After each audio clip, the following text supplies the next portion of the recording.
Hello, hello and welcome to the channel. Firefighting session. Hey, hey. It's a channel update and it's a firelighting session. We'll see if there's any messages come in. Oh, cool, Benny. Oh, you know what you never did? You never cleaned. I'll have to get clean the window.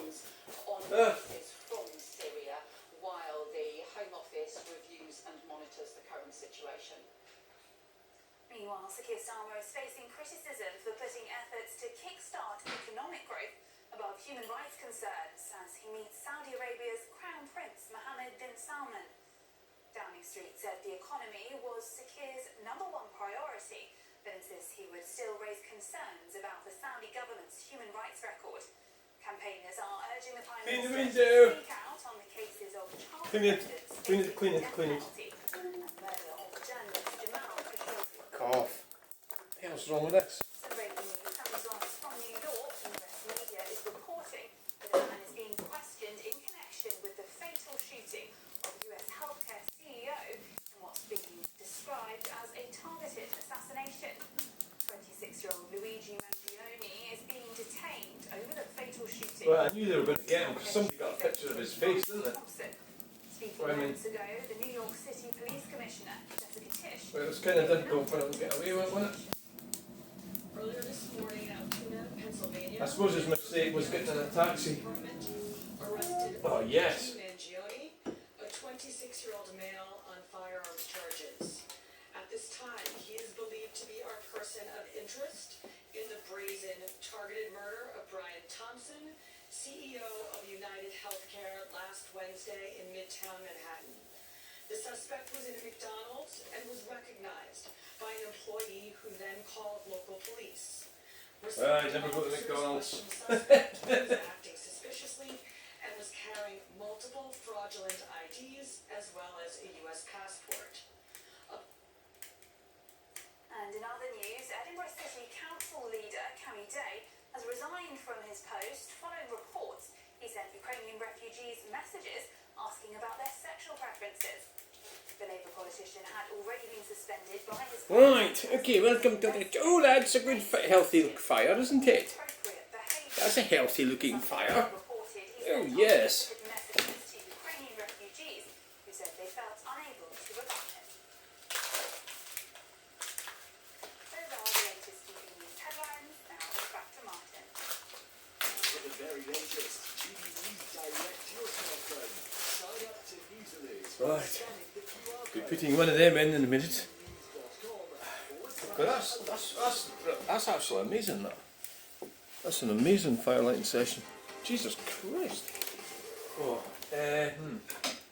actually it's that bad, some of it's going to fall out. In a stunning turn of events, Bashar al-Assad's iron grip on Syria has finally been shattered over the weekend. Rebels stormed Damascus and arrested the dictator in just 11 days after a year rule of fear. Joy swept through Syrian communities in Britain as exile refugees celebrated the rebel victory. As you can see, pictures on your screen now, Trafalgar Square that was. And this afternoon, the UK joined Germany, France, Austria and several Nordic countries by announcing that they would freeze all pending asylum requests Right. from Syrians. Here is the host. Yeah, so that's a good healthy firelighting session. There's absolutely no doubt that this is going like a fair. Look at that. That's out like fire.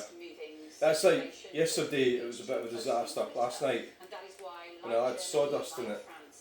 You put the sawdust in later, not first.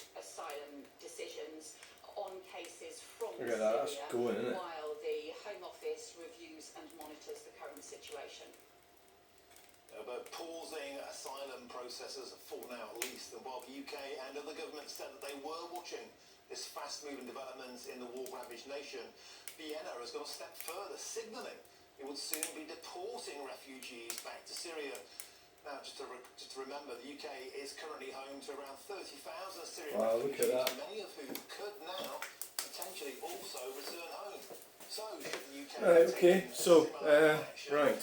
Who could be better to discuss this momentous event than Peter Ford, the former British ambassador to Syria. Peter, thank you very much for joining me on the show this evening.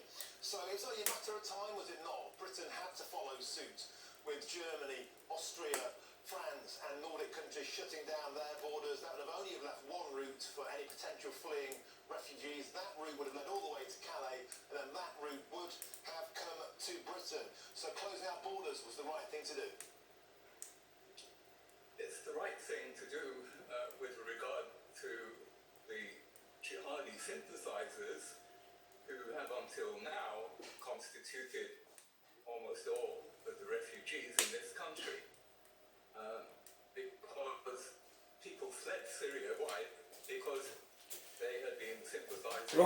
Right gang, it's time for the channel update. Welcome to the channel update. We will have another look at the file in the memento. Let's see what's come in. Is there anything come in? Has there? Oh wow!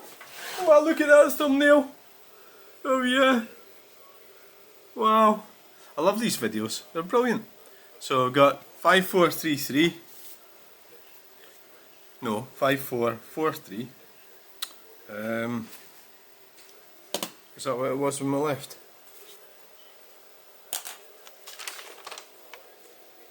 Yes, it was. We've got nothing.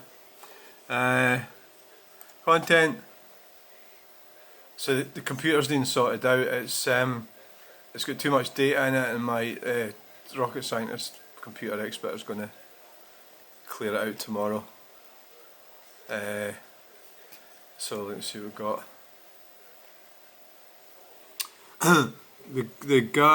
the gargoyle cometh. Don't know if I went through the story, but it made it easy to write for a little bit. Wow. I don't have a clue why the algorithm threw this towards me. But it made it easy to write for a little bit. Not bad. Wow. That's one hard way to split Andrew Weil. Andrew.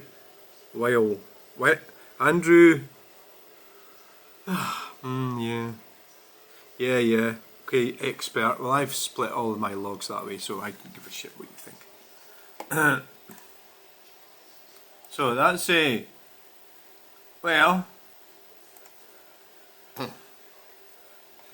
firelighting session. Oh god.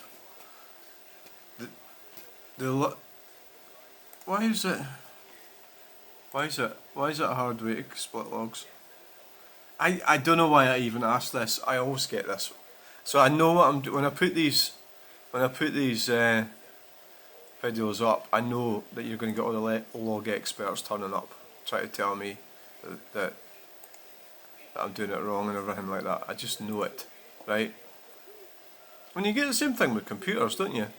That's the wrong type of computer and everything, and you know, oh this, that, and the other.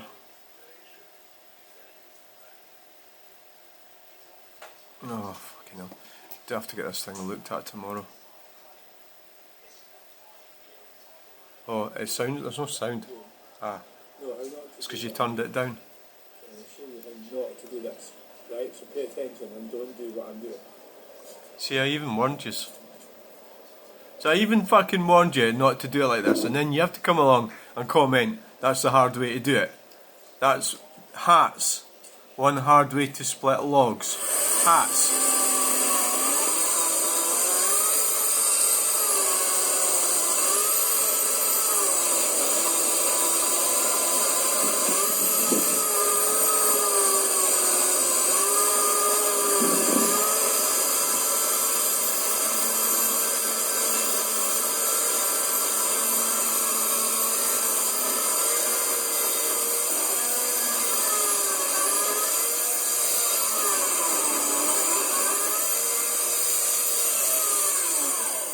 Are you paying attention? I'm not doing what I'm doing.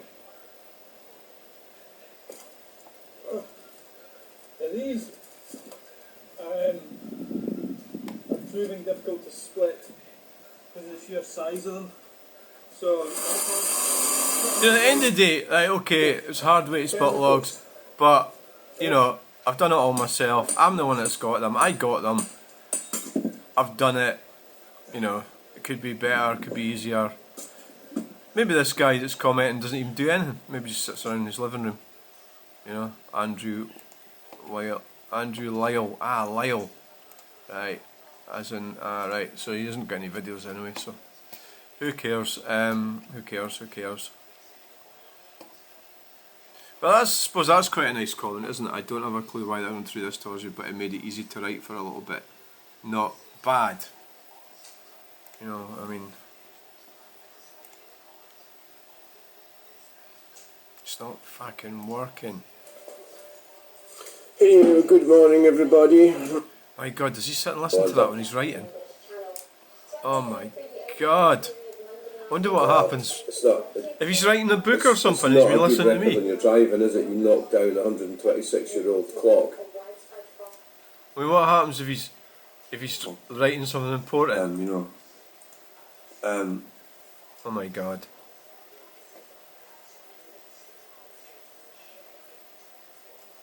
Yeah. So.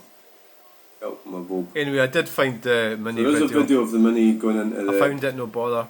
Right, so where did you put the mini one on? Did you load it? Where is it? That one. Aye, that's it there. That's the mini video there.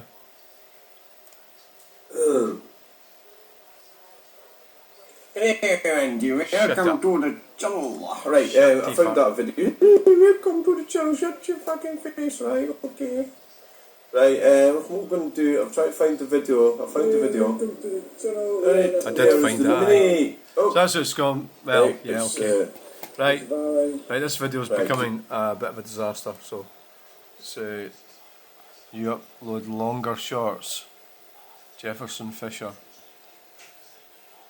This guy's good, I like this guy.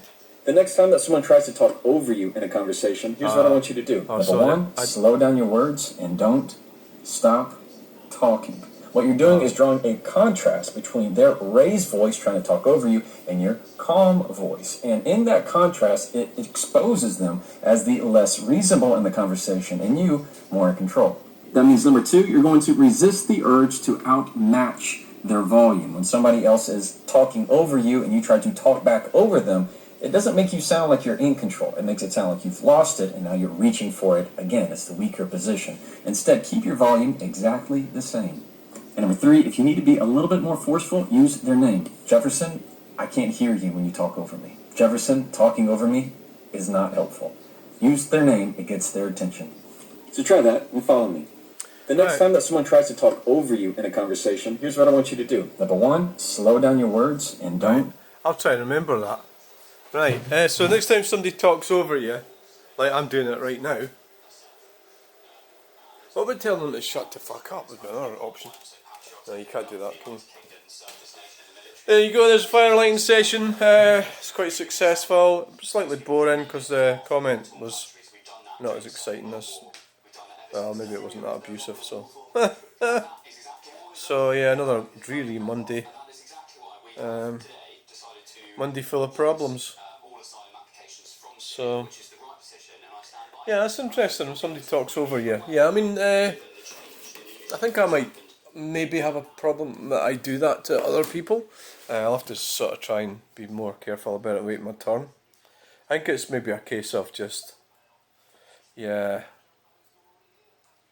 waiting your turn, isn't it? But, well, you're bullying people, aren't you, if you're going on and they're trying to talk and you're talking over them. So it's probably, I don't think I'm innocent of that. I think that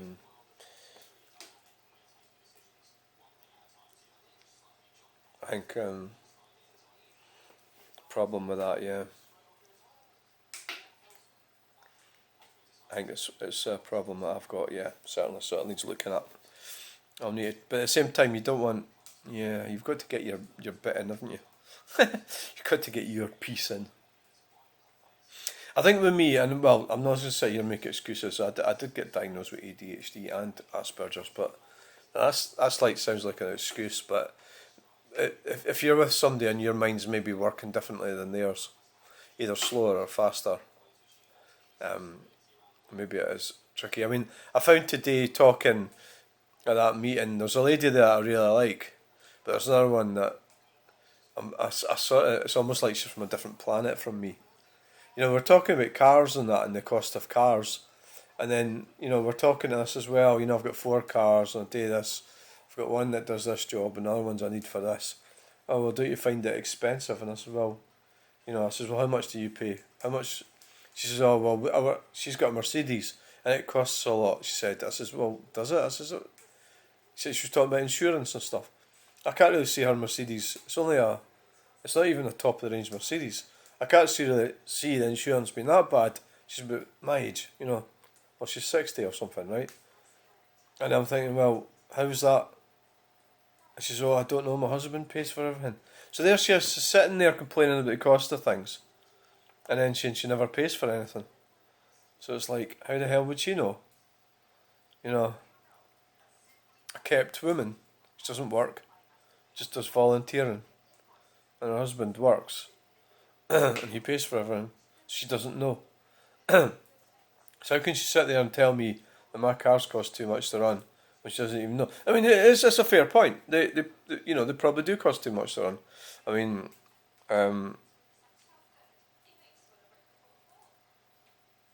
it's a fair, you know, it probably is a fair point. Yeah, I mean, the white Citroen, it's like 200. Well, I don't, how much is it for a road tax? 255 or something. And then so the insurance is like 300, so that's 500 a year. The repair costs, yeah, I mean, they're going to cost money to repair them, yeah, because it's got faults.